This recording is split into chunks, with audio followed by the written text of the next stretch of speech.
lecture on Tuesday about the objections?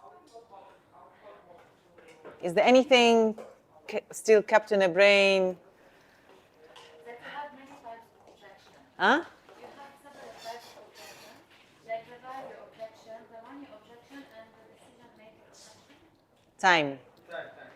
Value, time, and money. There is only 3 real objections. And then the decision-maker objections, I need to think about this objection. Dubai is a bubble objection. What it is? It's a smoke screen. Doesn't mean that we cannot handle it, but we have to understand what is behind this actual objection, what we are handling. Is it time, is it money, or is it value? Right? Yes, hi. We have so many chairs.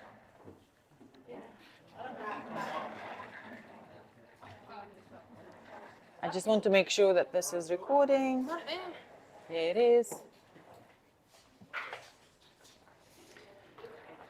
So out of what I've told you, what do you feel the most important in order for you to kind of be in a state to start handling and discussing the objection? What is the most important? Yeah, but very good. Value is just a type of objection we are facing. But first of all, for you to be able to start discussing and handling objection with the client, you should put yourself into the that's not a problem mode. Because if you are getting ready to attack the client with a different point of view or with a different reason why his objection doesn't make sense, the client not going to listen, right? So the first thing that we are doing, we are removing the sales resistance, right? And for that, instead of going into objection handling mode, when we are more aggressive, we say, yeah, that's not a problem. And now, when we are coming down, the client thinks that, okay, potentially my thoughts and feelings will be validated. We can start doing the process, which is clarify, discuss, diffuse. This one. Clarify, discuss, diffuse. So first of all, before handling any objection, we have to understand which objection we're actually handling. Because if the client's going to tell you, oh, it's just too expensive, what the next thing we should ask the client?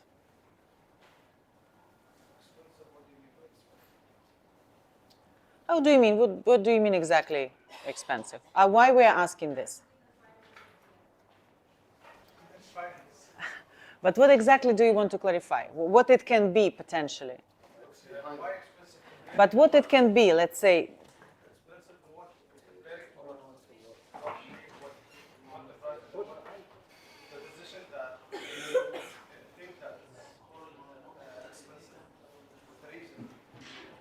The reason he's currently thinking it's too expensive can be he's comparing this to another project in Dubai.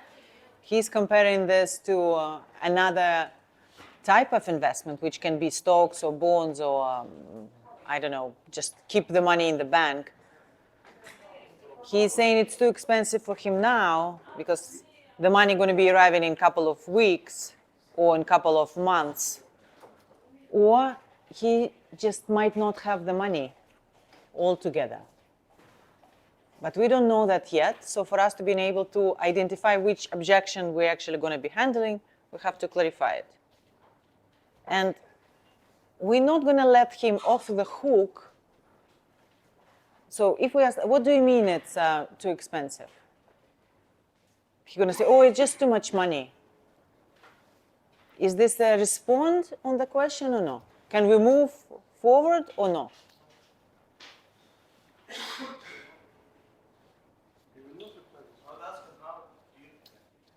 We have to re-ask. That's not an answer what we are looking for. So I want you to understand that it's not like we are just asking the questions like, and then we got an answer and then we just move into the next question. No, we have to understand, is this answer is actually giving us the information that we need and we can work on. So we have to re-ask the question in a different way. And we can say it as a, yeah, that can mean different things to different people. So when you're saying it's too much money, it's like you're always buying in a certain budget frame, or is that you don't have money now? So then we can give him an option to select. What does it mean? Right? We are helping him to give us an answer. Does that make sense? Do you see how it's giving a bit of a clarity for the client as well? Have anyone used any of those questions during this couple of days? Have anyone faced any objections during these days? Okay, Usma, which objection? Objections about high price. Okay, it was in the beginning of your conversation of the person you spoke already for some time. In the beginning. So when you have a phone call with the person, it's a first phone call, and you're giving him the price, he's... I didn't give him anything, actually I called him and then after that Okay. I sent some option to him and on his email. Well, the options were with the price, right? Yes, whatever was his budget, I sent him amount in his budget. But after that he was saying no, it's high, I can like we have two objections. First of all, if they are agree on the down payment, it's fine. They are not agree on the installment. And if they are agree on the installments, they are not agree on the down payment. This is the point. It's not about like agreeing or disagreeing because we cannot do much for that, right? So this is how our product is formed. Like for example, he wants something like he can pay 1% monthly payment plan, but he like the project, they don't have the payment plan by the one person monthly, right? So from here this side, you will get rejection. Okay, so how do you think we should deal with a client who is saying, yeah, well, I have only 1% monthly payment, and this is all I can do? If the client is giving us this objection, what should we do? It's not actually an objection, it's his parameter of the project. Because he's not objecting to anything, what I'm telling him. He's not objecting to buying the property, he is just objecting to the, he's telling you what is his kind of criteria. You got me? So if the client is only able to pay 1%, so what we can do then? Because in our first We have to clarify if we might be able to Okay, so how we can clarify? how much you want. I'm the client. So Let's different. look, let's role play. It's like, yeah, like, yes, and I only able to pay like 1%. Okay, I can understand you are only able to pay 1%, but now there is many projects in the back, many people. They are offering, some of them they are offering with 1%. Only like for 3 years payment plan with option. Yeah. So you have to choose which one you are able to, if you like this project, specific this project, so you have to manage your financial, do something to buy this project. Or otherwise you have to see another project, another option, who can like fit your budget and your what you are looking for exactly. And it can be similar. But can you really do that for me? How many projects are going to be offering 1%? I can. How many projects are going to be offering 1%? Okay, we have and no, the client does not pay down payment. Okay. No, client is only able to pay 1%. He doesn't have any money for down payment. Have you clarified that? For down payment, Osman. he doesn't have down payment. Why it's not about down payment and 1% monthly payment plan. For example, he likes the unit of Azizi and he don't want to go anywhere else. He likes the unit of Azizi and he wants to buy. What did he like about Azizi? I understand the question. Yeah. There is down payment, but So, okay, so, down payment, there is a project on yeah. with 1% monthly for 90 months, for 95 months. Yes, 5% down payment, and then the rest 1%. This is in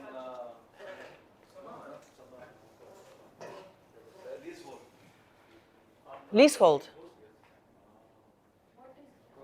It doesn't matter. I mean, in the end of the day, what are you looking for? If you're looking to have a ROI just from the rent, and this is what you're looking for, to have the rental yield, to have a liquid money in your cash, that might work. The resale going to be potentially a problem, but again, in this way, if the client is telling you,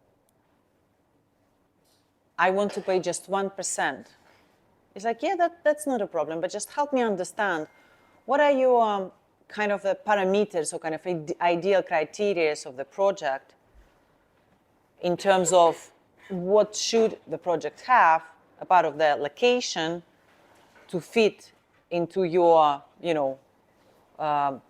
best possible project for me, worth money. As I understand, you have a bit of a budget restraint, which is 1%. So help me understand how much monthly it look like. If you will also tell me about it, for example, I can pay 7,000 per month, for example. The point is not that he cannot pay. The point is that, for example, he already planned his budget. Okay, maybe last time, maybe 2 months back, and now he starts searching option on the Google, on the Instagram, and he's asking me that I like the layout of the Azizi, for example. Okay, and he liked the layout of the Azizi, but he didn't like the layout of any other projects. Now he's stuck on that point. Okay, so let's understand. First of all, what you're talking about the layout. Are you planning? He is an end user. You can say, or he's an end user. Okay. So the layout is important for you, right? So for you, what is important for you? We're just collecting the criteria, the layout. So what is important in layout? What it should be? It's a closed kitchen, open kitchen, because what else? It's all total square feet? Okay. So this is where I'm narrowing down the project, because there is a few handful of project with a closed kitchen. Probably he wants a 2-bedroom, right? Yeah, of course, because no one is doing closed kitchen in a 1-bedroom apartment. It's very old school. So you narrow down. It's closed kitchen, 2-bedroom. What else? So he likes this, but you also want the payment plan which should be 1% monthly. Okay, so I mean, what I like to be on the beach, guys, but I'm here with you doing the training. You see the difference? Yeah, Mr. Client, I do understand what you like, and I would love to kind of assist, but unfortunately, we have to kind of understand what's most important for you, so you can finally set up a property for your future home, right? And if we're going to be only thinking what you like or what you don't like, let's talk about what you need, right? Let's talk about what you need as more concrete conversation. So when the client is telling you, I like this, I like that, closer to kind of middle of the end of the sale, and gives you unrealistic combination of criteria, you can just slap him a little bit. He's like, yeah, I understand what you like. We all would like to have 1 million, but there is a certain criteria, like I want to have at least 30,000 a month. This is what I need. Yeah? So having that in mind, what is that what you need in your unit to be a right fit? So I can understand that you have a budget constraint, right?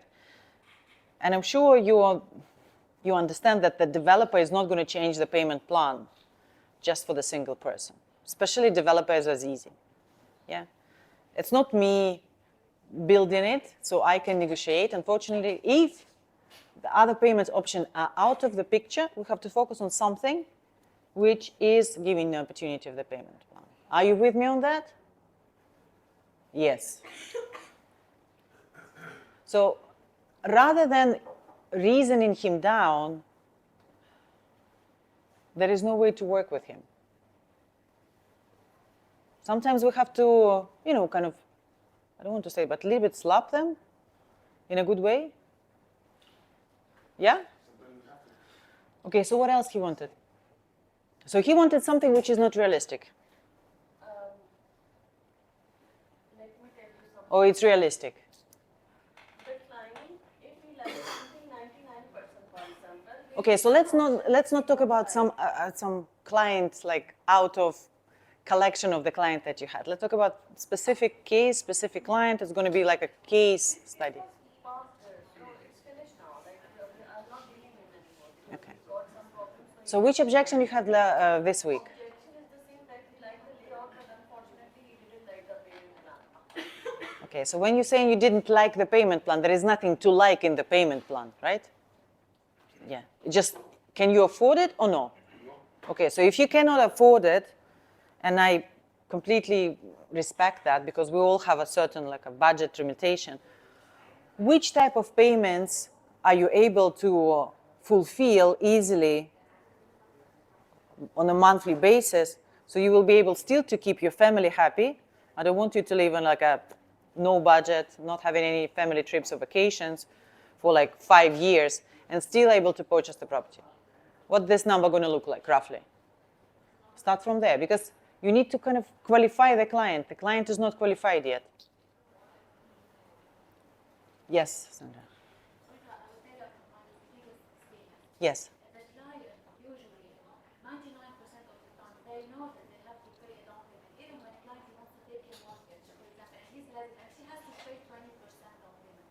So he knows this, but the client will always try his way in order to decrease his payment, or maybe sometimes the price will be, for example, if a client wants a 2-bedroom and he's paying, for example, 2 million, and the down payment will be 400,000. Yeah. You will feel it's too much.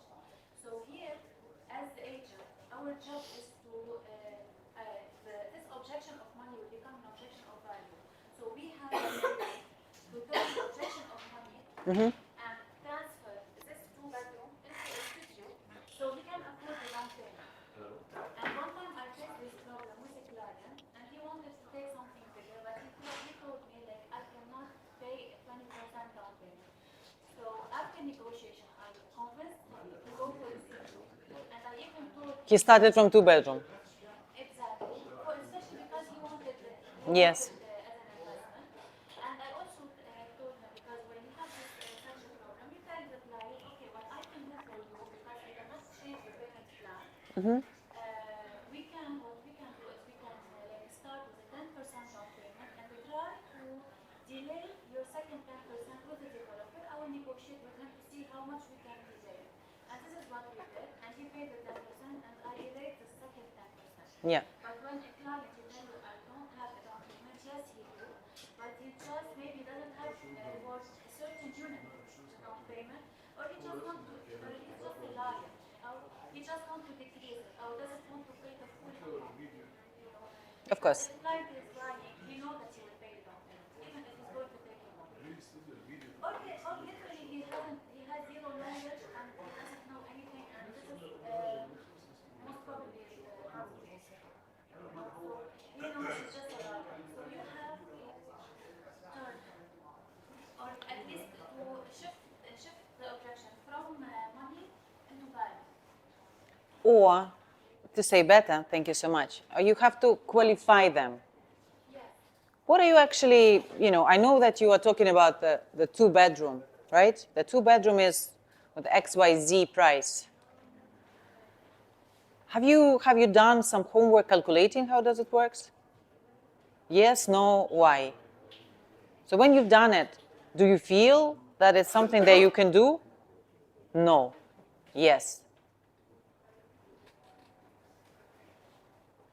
Again, when the client is asking us to send the information and the prices, that already a signal for what? That, yeah, but that he is very tight with his budget, kind of, right? So as much as sometimes they just fishing for the price, and you have to understand that. So there is not each and every client is serious. Social media, 90% are not serious yet. You can work with them, but not from the first go they can be shifted and converted into like a proper leads. Usma, did I respond to your question, or you need more clarification?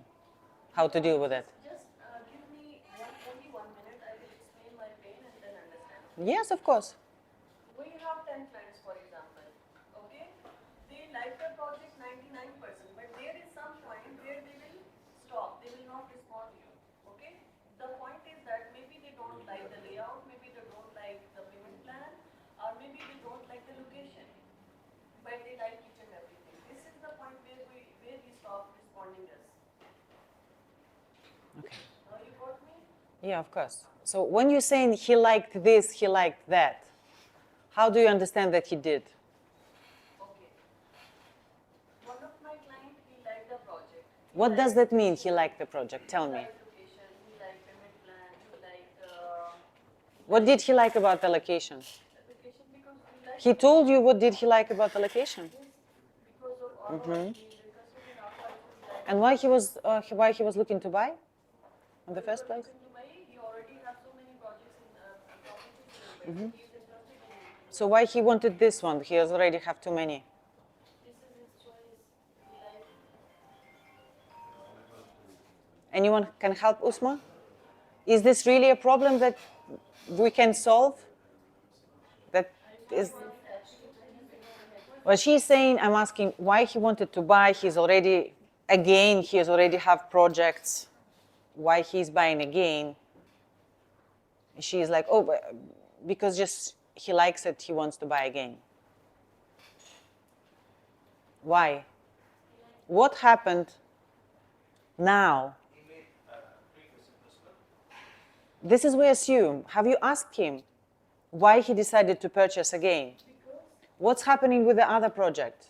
he already invested in GBC and GBC is now full. So he is not interested anymore in GBC. Okay, let's talk about the GBT. He is not interested in GBT and now he is asking about Arjan because he thinks that so many projects are going to be in Arjan and it will be the very best location in the future. So that's what he is thinking that Aro is the best so I can get some options in Arjan. But he liked the payment plan, he liked location, he didn't like the layout. This is the problem. But he liked each and That's not a problem. no, I mean, If we are talking about his problem that he's trying to solve with investing in this property, you think he didn't like the layout? this is what I'm asking you. Like, I have this problem, so I need You have a problem with not understanding how to ask why they are investing and to dig into the deeper problem. they stop responding. Of course, I mean, they stop responding on the phone. Have you spoke with him? Have you asked him a couple of questions? How do you like what you've been investing for some time? Why you selected these areas? Okay, and then you already have properties generating money for you. So is something changed or why you decided to invest again? Just so I have a better understanding. Of course not. I mean, if you don't know why he needs more money now, right? Why it's not enough what he already is having, then we cannot move him anywhere. Then he's gonna always give you objection about the price because there is no results. So were you getting this new unit in Arjan? Were you expecting it to be different from the units that you had already? Are you upset with me because I'm not giving just you one thing that you're kind of not glimpsing? But this is the one thing that you're not doing. If you're not doing this thing, there is no point to move forward.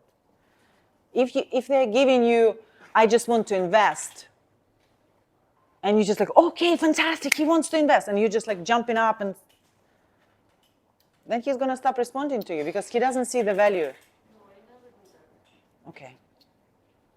So why do you think in your mind they stop responding to you? It's because I face this problem and this is why I'm asking if, for example, if he liked 90% of the project and one thing he didn't like, so what we should do? This is what I'm asking. I don't know, what do you think we should do in your mind? I'm asking to understand how do you think about this? If there was no me, how would you go around it? If you are yourself buying something and you like 90% of that and you do not like 10%, what the salesperson should do to change your opinion about the other 10%? He's not going to able to do anything if he doesn't know what is the reason for you to buy. Right? If I know that you're buying this dress to go on a wedding, and on this wedding you want to look pretty because you're going to meet your, I don't know, ex-boyfriend or someone like this, when I'm going to selling you this dress, I'm not going to say, oh, this is the cheap dress, and this dress just a little bit better material. I'm not going to talk about this. What I'm going to talk about it? I'm going to talk about this dress matching your eyes, and you're going to look beautiful. So your ex-boyfriend definitely going to regret he's ever broke up with you. So when I'm saying this, are you going to buy the dress or no? Do I need to find what 10% else I need to convince? Do you feel how it works? Little bit or no? Maybe. I honestly don't know. I can give what definitely I'm learning from you. I can suggest him and I can ask so many questions, not so many questions, but I can at least catch him what he's looking for. But unfortunately, if he stops responding, I cannot do anything. So I need something to put that to a thought or something to attract him again, to send another option, or at least to ask him what is actually what is. You have to ask what he's actually looking for when he's still responding to you in the beginning. What if he stops responding? I asked. From what? From hello? When he stopped responding? After you sent him a messages? Or, sorry, the options when he stopped responding? After you have a phone call with him, on which stage? It was like 3 weeks back. 3 weeks back. Okay. So it was 2 weeks back, but you still remember what happened, right? Because if you want me to help you, you have to help me to help you. Because I cannot do an isolation advice. If the person stopped responding to me completely, what should I do to hook him back? If you're not giving me what he was actually interested in, what was his initial reason to even respond to that ad, there is nothing to hook him back. He will never come back. He will never come back, right? Only one thing is having, must be new blood. New blood. I will not talk to him again, but I will guide my friend, my colleague, just don't talk about 1.2.3 point. The new blood. If I keep, no, he will never, because the first impression will long last. When the client, he take a bad impression on me or didn't like me, it's mentality. Plus, he will never, intentionally, he will never like me back. But if we build the relation from the beginning and keep doing, even the customer don't buy, he will keep replying because he knows that you will give him something what he. Because he feels that you're giving him a value somehow. Yeah, but from my side, if I just as a real estate agent keep sending only the option, it's not good. I must know what he exactly needs. And if he didn't mention, he's not a client for me. From my side, if he didn't tell me what he needs, budget, timing, everything, if he tell me, okay, we will continue. But if he don't, no, I just need the price, I just need the price, he's not a client. He will not buy. These people will not buy. Potentially, yes. Potentially not buying now. We can reactivate them at some point, right? Yeah. In a month, we can, hey, I know we drop on the price point, like, where are you currently stand at? Have you found what you're looking for, or you kind of still looking? The same script. Yes, Sandra. No, I just had one comment. Yeah. You were saying that the client bought already, and we should ask him like why you want to buy again. I'm not sure. If a client he bought already and he wants to buy again, most probably because he's very happy with the return, and this will be the easiest client to close with. Because if I bought an apartment, if I'm not happy with the return here in Dubai, why should I buy a second one? He's definitely very happy with the return. And even then, if he says, no, I buy a JVC and I don't like it, but I want to buy a new one, no, he's very happy. He's telling you he's not happy. Or we can, yeah, or we can clarify. We always can clarify. So how do you mean you're not happy? Exactly. And then when you give a client everything, and he's an investor, and he cares about the numbers, and he tell you, no, I don't like layout. He's lovely. There's something else. If you are an investor, you care about the return. You care about what you are gonna generate. You will not care about the layout. You're not gonna live in the apartment. And by the way, for example, for one bedroom, how much will be different in layout? Maybe in two-bedroom layout can be much different. Yeah. But not in one bedroom. He's just a guy, you know. So maybe we should offer him a different project, or ask him what exactly you don't like in layout. Fantastic. So he can understand. Yeah. Maybe I can look if you really like this project. I can ask if they have a different layout, or else so we can see how much he's lying. Or else we check different Yeah. from the beginning with a cheaper price, because most probably he's not convinced with the price, but he doesn't want to. And this is mine. Investor will never care about layout. He will care, but he will not turn off a good deal for layout. Especially if he's a previous investor and he's very happy with the Yeah. So Usma, reevaluate again how you start in the communication. Are you asking enough questions? Not direct how, what, why. Are you being calm, collected? Do not sound salesy. Do not sound nervous. Do not speak fast. Are you fixed those things? How do you feel? No? Okay. But you feel that your conversation now with the clients are getting better? Very good. So clarify, discuss, diffuse. Discuss. If he is giving us the, let's say, feedback, yeah, I just don't like the layout. Okay, so help me understand what exactly you mean by you don't like the layout. Or I don't like this, whatever, open plan kitchen, closed kitchen.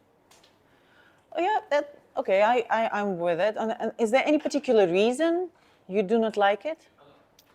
Or, the person is not going to rent it because when you cook, the food is smelly and blah, blah, blah. So he has sometimes a fake beliefs because, for example, he is coming from a background where everyone cooks or the cooking happening for 3-4 hours in the kitchen, right? Like where he stands, this is how it is. So this is a fake belief which we can clarify. Yeah, I can, I can see where you're coming from.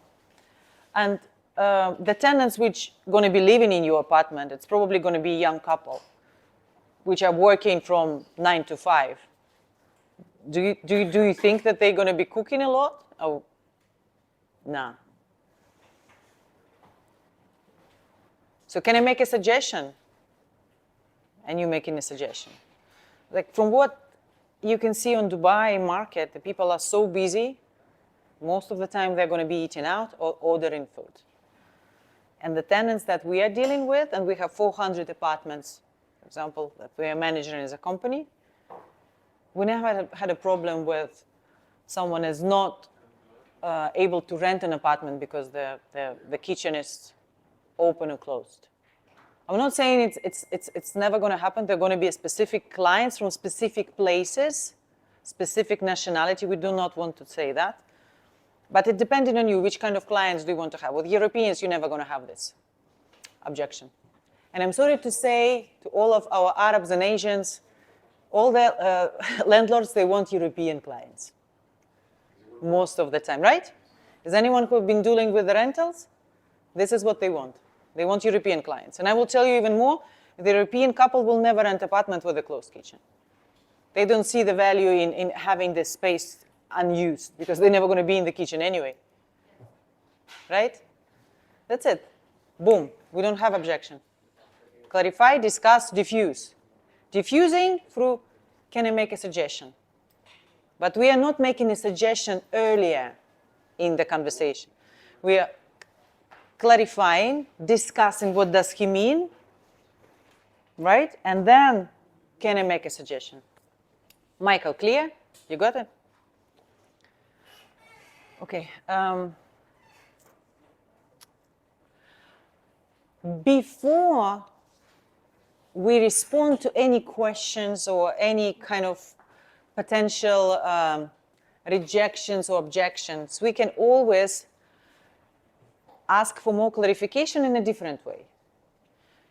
We can say, I'm curious, did you ask that for a specific reason? Right? About the payment plan or for anything. Did you ask that for a specific reason?